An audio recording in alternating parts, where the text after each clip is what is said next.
Hello guys, welcome back to our channel simplified study official.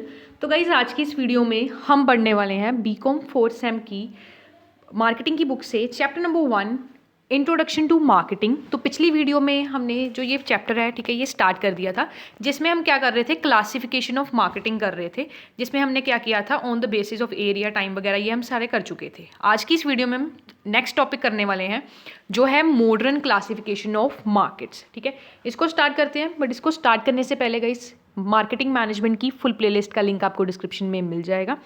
And channel पे new हो तो please channel को subscribe करो, like करो इस वीडियो को एंड अपने फ्रेंड्स तक शेयर कर दो। तो स्टार्ट करते हैं। मॉडर्न क्लासिफिकेशन ऑफ मार्केट्स किस तरीके की होती है। पहला है consumer market. Consumer market basically कौन सी मार्केट होती है? ये वो मार्केट होती है जहाँ पे क्या होता है, कंज्यूमर ड्यूरेबल जो गुड्स हैं या नॉन ड्यूरेबल गुड्स हैं वो यहाँ पे बाइंग एंड सेलिंग होती है। ठीक है, मतलब कस्टमर खरीदता है। अब ड्यूरेबल गुड्स में आपके कौन से गुड्स आ जाते हैं? वो गुड्स जिसको आपको कह सकते हो कि वो लंबे समय तक चलती हैं, जैसे टीवी हो गया, ठीक है, आपका फ्रिज हो गया, एसी हो गया। नॉन ड्यूरेबल गुड्स में जिनकी शेल्फ लाइफ कम होती है ना, तो इसमें वो सारी गुड्स आते हैं। इसमें आपका क्या हो गया, क्लोथिंग आ गया, शूज़ आ गया, house hold items, television, sound system, washing machine, ये सारी चीज़ें इसमें आती हैं। ठीक है, एंड इसमें बेसिकली आपकी जैसे कह सकते हो कस्टमर की मार्केट होती है। ये कस्टमर के जो भी रिलेटेड है, मतलब कंज्यूम करने के लिए जो गुड्स हैं वो इसमें सारे आते हैं। ठीक है, जैसे कोई ड्यूरेबल गुड्स हैं, नॉन ड्यूरेबल गुड्स आपके कंज्यूमर मार्केट में आते हैं। एंड इसमें बेसिकली होता कि आपका ज़्यादा सारी जो कंपनीज होती हैं वो क्या करती हैं, अपनी मार्केटिंग में भी पैसा खर्च करती हैं, पैकेज हो गया, लेबलिंग हो गई, अच्छे तरीके से करती है ताकि कस्टमर को ना पता चल सके। जैसे कि अगर फॉर एग्जांपल किसी आप टूथपेस्ट का ले लो, कोलगेट का, हमें पता है वो रेड कलर का एकदम क्या होगा, बॉक्स होगा, वो हमारा क्या होता है, कोलगेट होता है। तो हमें मतलब देख के पता चल जाता है ना, अगर मान लो 10 यहाँ पे टूथपेस्ट पड़े हैं, अलग अलग कंपनीज़ के पड़े हैं, ठीक है, अलग अलग ब्रांड्स के पड़े हैं, तो हमें आइडेंटिफाई हो जाता है। तो कहीं ना कहीं जो आपका कंज्यूमर मार्केट है ना, वहाँ पे जो ब्रांड्स हैं या कंपनीज़ हैं वो क्या करती हैं, अपने प्रोडक्ट में मार्केटिंग अच्छे तरीके से करती हैं, लेबलिंग, ब्रांडिंग, सारी चीज़ें अच्छे तरीके से करती हैं। नेक्स्ट है बिजनेस मार्केट। बिजनेस मार्केट जो है ये क्या है, this is a market of business buyers and seller. Business buyers and seller की होती है। ठीक है, ये मार्केट बिजनेस बायर्स क्या करते हैं, मतलब जैसे इसमें एग्जांपल आप ले सकते हो, होलसेलर एंड रिटेलर का होता है। रिटेलर क्या करता है, उसने मान लो पेन मुझे बेचने हैं, ठीक है, मान लो मैं रिटेलर हूँ, मैंने होलसेलर से 100 यूनिट्स ऑफ पेन ले लिया। मान लो मुझे एक पेन पड़ा 4 रुपये का, मैंने आगे उसको 5 का बेचना है। ठीक है, मतलब मैंने बाइंग एंड सेलिंग की, उसने मुझे बेचा एंड आगे मैंने सेल करना है। तो इसमें बेसिकली क्या है, बिजनेस बायर्स एंड सेलर होती हैं। एंड इसमें काफ़ी ज़्यादा मतलब जो भी एक प्रोडक्ट मान लो रिटेलर ने होलसेलर से खरीदा, ठीक है, होलसेलर तो उसमें प्रॉफिट कमा ही रहा है, आगे जो रिटेलर है वो अपना प्रॉफिट ऐड करके कस्टमर को दे देगा। मान लो 4 रुपये का वो पेन ले रहा है, आगे 1 रुपये अपना ऐड करके 5 रुपये में वो सेल कर देगा, रीसेल कर देगा। ठीक है, अभी यहाँ पे जो कह सकते हो बायर है, ठीक है, बिजनेस बायर है, वो जितना कम प्राइस पे बिजनेस सेलर से खरीदेगा, मतलब होलसेलर से जितने कम प्राइस पे खरीदेंगे उतना ही हमें प्रॉफिट होगा, है ना।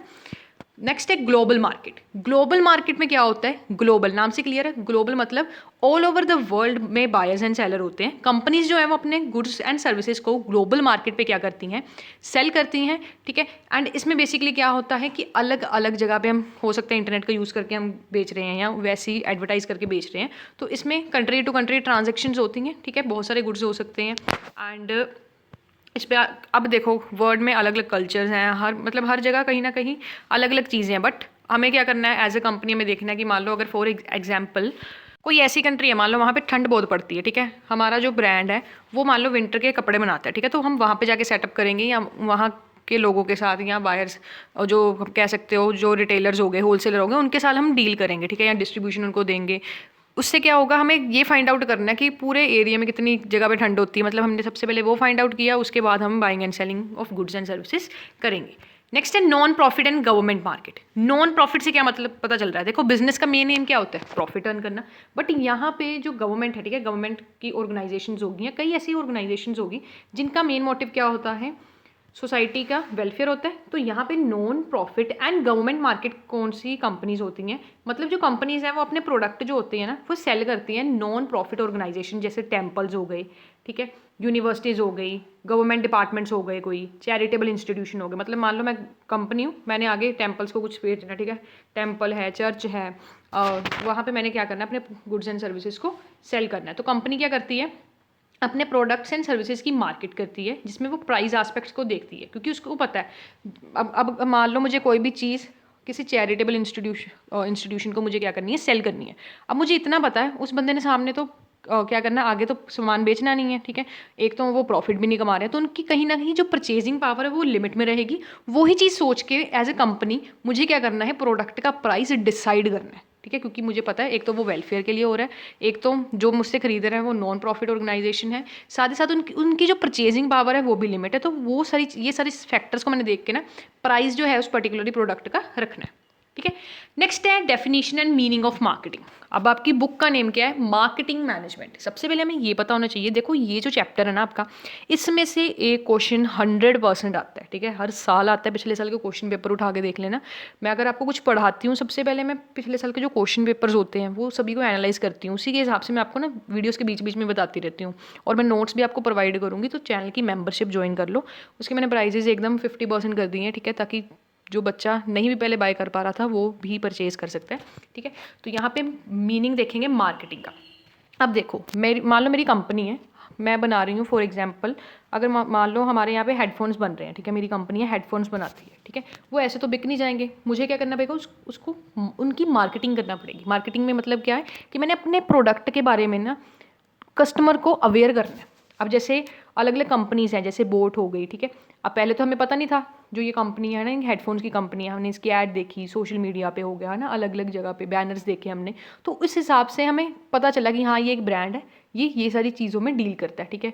ये मोबाइल एसेसरीज के सारी क्या करता है, डील करता है। तो वो कहने का क्या मतलब है, अगर कस्टमर को हमारे प्रोडक्ट के बारे में पता होगा, हमारी कंपनी के बारे में, हमारे ब्रांड के बारे में पता होगा, तभी तो वो सोचेगा ना प्रोडक्ट लेना। अगर उसको पता ही नहीं होगा तो वो सोचेगा भी नहीं, है ना।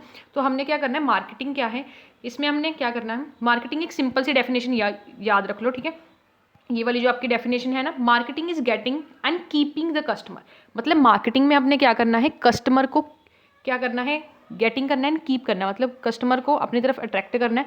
और इस तरीके से हमने मार्केटिंग प्रैक्टिसेस करनी है, ताकि जो अगर हमारा कस्टमर कोई बना भी है ना, वो हमारे साथ हमारा कस्टमर बनता जाए, मतलब फ्यूचर में भी वो हमारा कस्टमर हो, उसको अपना हमारा जो प्रोडक्ट है वो अच्छा लगे, ठीक है। बाकी ये डेफिनेशंस काफ़ी ज़्यादा है, इनमें से कोई भी आपको अच्छी लग रही है, बाकी मैंने जो आपको बताई वो वाली कर लेना, काफ़ी ईजी भी है, ठीक है। तो अब जो हमने ये सारी डेफिनेशंस हैं, या एक बार सभी डेफिनेशंस को पढ़ लेना, ठीक है। जब आप पढ़ोगे आपको पता चलेगा मार्केटिंग एक ऐसा प्रोसेस है जिसमें अब हम क्या करते हैं, फिजिकल एक्सचेंज करते हैं मर्चेंडाइज का, जिसमें क्या होता है, mental and physical distribution, 2 aspects होते हैं, मेंटल एंड फिजिकल। अब मेंटल जो एस्पेक्ट्स उसमें आपका क्या आ जाता है, मेंटल में आपका आ जाता है कि सेलर।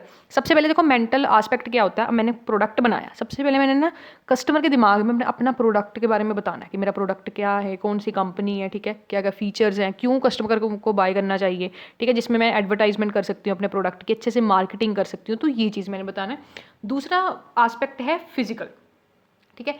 फिजिकल एस्पेक्ट में बेसिकली क्या आ जाएगा कि हमने एक्चुअल मूवमेंट करनी है गुड्स की from the point of production of consumption. मतलब हमने क्या करना है, फिजिकल एस्पेक्ट में क्या आ जाएगा कि मान लो इस जगह पे मेरा प्रोडक्ट बन रहा है, ठीक है, मान लो प्रोडक्शन एरिया, वहाँ पे मेरा प्रोडक्ट बन रहा है, ठीक है, यहाँ पे क्या हो रहा है, मैन्युफैक्चर हो रहा है।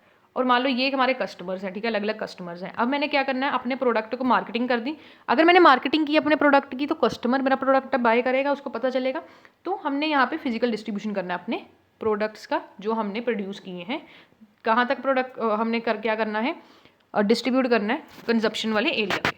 नेक्स्ट है नेचर कैरेक्टरिस्टिक्स ऑफ मार्केटिंग। पहला है इट्स ऑपरेशनल। मैनेजर जो है उसको सबसे पहले जब मार्केटिंग करनी है, सबसे पहले हमें ये देखना है हमारा टारगेट क्या है, ठीक है, क्या टारगेट है, किस चीज़ की मार्केटिंग करनी है, कौन सा प्रोडक्ट है, ठीक है, किस तरीके से कस्टमर को हेल्पफुल होगा। तो ये सारी चीज़ें हमें अपने माइंड में एज अ मैनेजर देख के रखनी है।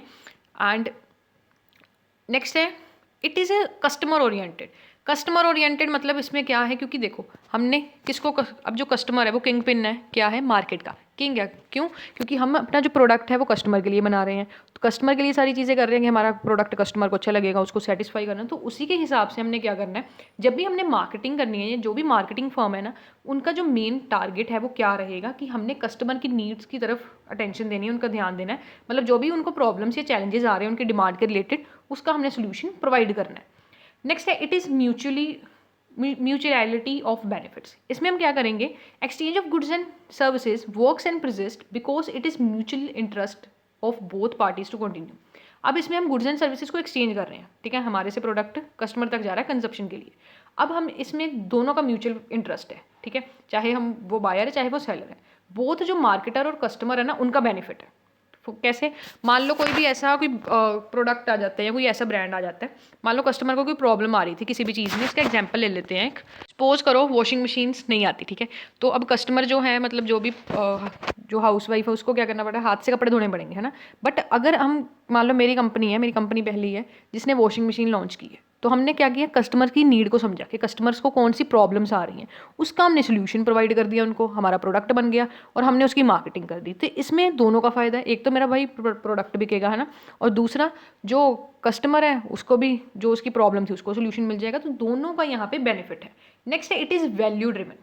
अब जो मार्केटिंग फर्म है ना, ये वैल्यू ड्रिवन है, मतलब जैसा अगर आप मार्केटिंग अच्छे तरीके से करोगे, कस्टमर का एक बार आपका ब्रांड दिमाग में उनके चले गया, ठीक है, तो आपकी जो फर्म है या जो आपकी कंपनी, उसका सर्वाइवल भी होगा एंड ग्रोथ भी होगी, ठीक है। तो कहीं ना कहीं ये हमारी कंपनी में वैल्यू ऐड करेगी।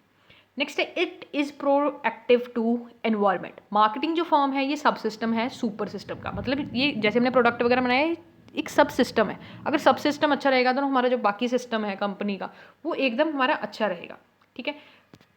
एंड इसमें जो भी हम मार्केटिंग कर रहे हैं ना, वो हम क्या करेंगे, मार्केट को देख के, कस्टमर की नीड्स को, मतलब मार्केट में क्या डिमांड चल रही है, ठीक है, कौन सी चीज़ की डिमांड ज़्यादा आ रही है, किसके प्राइस हाई है या कम है, क्या कंपटीशन है, वो सारी चीज़ें देख, मतलब हमने इसमें एक्सटर्नल इन्वायरमेंट को भी देखना है, टेक्नोलॉजी किस तरीके से चेंज हो रही है, कॉम्पिटिटर क्या कर रहा है, उसका क्या प्रोडक्ट है, क्या उसका फ्यूचर का प्लान है, उसी को देख के हमने मार्केटिंग करनी है। नेक्स्ट है, it covers both profit and non profit making organisation. Marketing जो है ये सिर्फ प्रॉफिट मेकिंग ऑर्गेनाइजेशन के लिए नहीं है, but non profit marketing organisation के लिए भी है, चाहे वो चैरिटेबल इंस्टीट्यूट है, ठीक है, चाहे वो कोई आपका चर्च हो गया, ये सारी चीज़ें इसमें आती है, ठीक है। उसके बाद है नेचर ऑफ मार्केटिंग, देख सकते हो, विलियम जे सेंटन ने अपनी बुक में फंडामेंटल्स ऑफ मार्केटिंग में ये कहा था कि मार्केटिंग का नेचर किस तरीके से है। Marketing is the creation and delivery of standard of living, ठीक है। एंड इसमें हम क्या करेंगे, कस्टमर्स को फाइंड आउट करेंगे उनको क्या चाहिए, उसके बाद हम प्लानिंग करेंगे प्रोडक्ट एंड सर्विसेज की, उसके बाद जो हमने प्रोडक्ट एंड सर्विसेज प्रोवाइड करनी है ना कस्टमर को, वो हमने देखना है क्या उनकी वॉन्ट्स को सेटिस्फाई कर रही है या नहीं कर रही है। एंड उसके बाद हमने क्या करना है, बेस्ट वे प्राइस का देखना है, किस तरीके से प्रमोट करना है, ठीक है। नेक्स्ट है nature of marketing, art and science. Marketing जो है वो आर्ट भी है और साइंस भी है। क्यों है भाई, पढ़ते हैं, ठीक है। आर्ट क्या होता है, आर्ट एक ऐसा सिस्टम होता है जिसमें हम क्या करते हैं, नॉलेज एंड स्किल को अप्लाई करते हैं किसी भी काम में, ठीक है। अब जो असेंशियल फीचर्स हैं आर्ट के वो क्या है, personal skill, practical knowledge, result oriented approach, regular practices. मतलब आर्ट किस तरीके से आता है, हम कहते हैं ना ये बंदे में ये चीज़ का आर्ट बहुत है ना, ये बंदा ये काम अच्छा करता है, इसमें ये चीज़ आर्ट है। क्यों आर्ट किस तरीके से आती है, क्योंकि आपको नॉलेज होती है, स्किल होती है, आपके पास प्रैक्टिस होती है उस चीज़ की, एंड वो चीज़ आप बार बार करते रहते हो, तो वो क्या होती है, आर्ट होती है ना।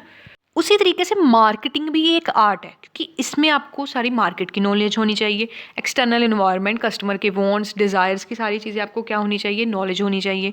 एंड उसी के बाद आपके पास जो भी एजुकेशन है या जो भी आपका नॉलेज है, उसी के अकॉर्डिंग आप अपने जो कह सकते हो यहाँ पे अप्लाई करोगे नॉलेज एंड स्किल को मार्केटिंग में। इसलिए मार्केटिंग क्या है, एक आर्ट है। नेक्स्ट है मार्केटिंग एज साइंस। अब जो साइंस का लिटररी मीन क्या है, नॉलेज, ठीक है। अब साइंस में 3 बेसिक फीचर्स आते हैं। पहला क्या है, ये तो एक क्या है, सिस्टमेटिक बॉडी है नॉलेज की, क्योंकि इसमें काफ़ी ज़्यादा साइंटिफिक मेथड्स होते हैं साइंस में, है ना, साइंटिफिक मेथड्स होते हैं, ऑब्जर्वेशन होती है। एंड इसमें जो प्रिंसिपल्स होते हैं वो कॉन्टिन्यू ऑब्जर्वेशन पे होते हैं, है ना। साइंस में एक्सपेरिमेंट्स चलते रहते हैं, हमें पता होता है कि ये हमने एक्सपेरिमेंट किया, इससे ये होता है ना, ऐसा होता है। तो इसमें क्या है, साइंस एक तो इसमें नॉलेज है, ठीक है, सारा कह सकते हो मेथड्स हैं, साइंटिफिक मेथड, और साथ ही साथ इसमें क्या है, हमारी ऑब्जर्वेशन भी है, ठीक है। एंड साइंस में आपकी जो प्रिंसिपल्स हैं वो एग्जैक्ट होते हैं एंड यूनिवर्सली एप्लीकेबल होते हैं। उसी तरीके से अगर हम इसको रिलेट करें हमारी मार्केटिंग के साथ, मार्केटिंग मैनेजमेंट में क्या है, हमें ये नहीं पता होता कि रिजल्ट्स कैसे रहेंगे। एंड ज़रूरी नहीं है कि मैं जो भी मार्केटिंग प्रैक्टिसेस यूज़ कर रही हूँ सारी कंपनीज उसको यूज़ करें, तो इसकी कहीं ना कहीं यूनिवर्सल एप्लीकेबिलिटी नहीं होती है, ठीक है।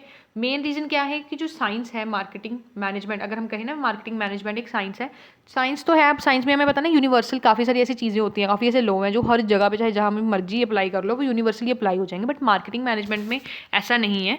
हाँ, कई एस्पेक्ट्स ऐसे हो सकते हैं कि जिसमें आप कह सकते हो कि कोई भी पॉलिसीज़ वगैरह या फिर कोई भी प्लानिंग वगैरह करो तो आपको रिजल्ट सेम देखने को मिल जाते हैं, बट ज़रूरी नहीं है कि वो चीज़ सेम ही रहेगी, क्योंकि हर कंपनी का अपना नेचर जो है वो अलग है, हर कंपनी अलग अलग कस्टमर्स को सर्व कर रही है, उनका प्रोडक्ट अलग अलग है। तो मतलब कह सकते हैं कहीं ना कहीं जो आपकी मार्केटिंग है उसमें कहीं ना कहीं कुछ कुछ फीचर्स हैं आपके साइंस के, बट एग्जैक्ट फीचर्स नहीं है। अगर हम कहें ना कि हाँ इसमें नॉलेज होती है, इसमें प्रिंसिपल्स होते हैं, हाँ मार्केटिंग में भी होते हैं, बट ऐसा तो नहीं है कि हर चीज़ यूनिवर्सली अप्लाई होती है। तो कहीं ना कहीं एग्जैक्ट साइंस नहीं कह सकते, बट हाँ ये कह सकते हैं कि मार्केटिंग मैनेजमेंट जो है ये सॉफ्ट साइंस या बिहेवियरल साइंस है। ठीक है, नेक्स्ट है marketing as a science as well as an art. तो इसमें बेसिकली हम क्या करेंगे, मार्केटिंग मैनेजमेंट में मार्केटिंग जो मैनेजमेंट है, ठीक है, जैसे इसमें आप देख सकते हो मार्केटिंग में बोथ एलिमेंट्स हैं। हमने कहीं ना अभी अब क्या पढ़े, यहाँ पे आपका आर्ट आएगा, ठीक है, आर लिखा हुआ है ना, तो इसमें ये थोड़ी मिस्टेक है, अगर बुक है आपके पास तो इसको ठीक कर लेना। ठीक है, तो marketing as a science as well as art में आपका क्या आ जाएगा कि जो मार्केटिंग है वो साइंस भी है कहीं ना कहीं, बट आर्ट भी है। अभी हमने ये पढ़ा कि साइंस एग्जैक्ट नहीं है, इसको बिहेवियरल साइंस कहते हैं या सॉफ्ट साइंस कहते हैं, एंड आर्ट भी है इसमें क्योंकि इसमें नॉलेज एंड स्किल है। मतलब जो कह सकते हो कि मार्केटिंग है ना ये कॉम्प्लीमेंट्री आर्ट है एंड साइंस भी है, मतलब कहीं ना कहीं आर्ट भी और कहीं ना कहीं साइंस भी। एग्जैक्ट नहीं कह सकते कि हाँ मार्केटिंग जो है ये आर्ट ही है या साइंस है। ठीक है, नेक्स्ट है distinction between market and marketing. ये करेंगे हम अपनी नेक्स्ट वीडियो में। ठीक है, बाकी जो चैप्टर रह गए हैं डिफरेंस है, डिफरेंस की मैं अलग से आपको वीडियो बना दूंगी। ठीक है, क्योंकि डिफरेंस भी आपका इंपॉर्टेंट होता है। एंड ये रहे आपके ऑब्जेक्टिव्स जो हम नेक्स्ट वीडियो में करने वाले हैं। एंड मार्केटिंग मैनेजमेंट की फुल प्लेलिस्ट का लिंक डिस्क्रिप्शन में मिलेगा। नेक्स्ट वीडियो कौन सी चाहते हैं वो भी बता देना।